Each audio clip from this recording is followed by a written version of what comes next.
Rho, আমি যদি হঠাৎ মরে যাই, কি করবে তুমি?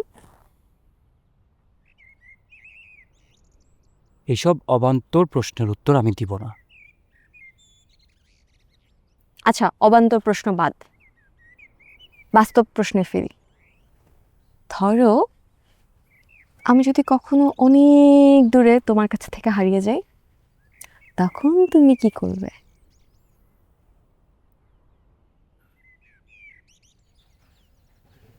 আমি চুপ থাকবো।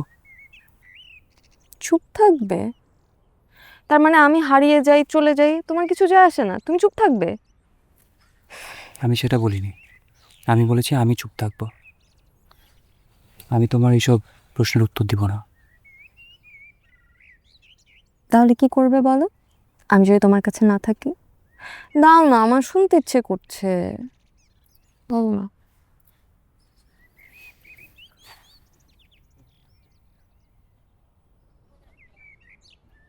বলো। কি আর করব, অপেক্ষা করব। শুধু অপেক্ষা? হ্যাঁ। কতদিন? 1 বছর নাকি কয়েক বছর?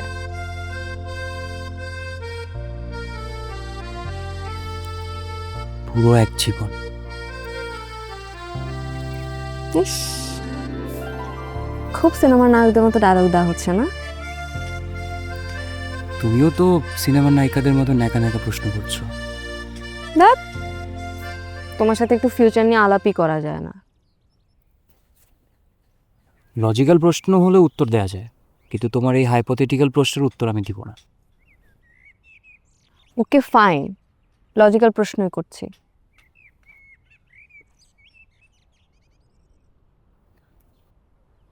তুমি আমাকে বিয়ে করবে? করব। এই আকাশ, এই সরিষা, এই বাতাসকে সাক্ষী রেখে বলছি। প্রমিস? প্রমিস। তুমি ছাড়া আমি ভবিষ্যৎ ভাবতেই পারি না, আর আমি ভাবতে চাইও না।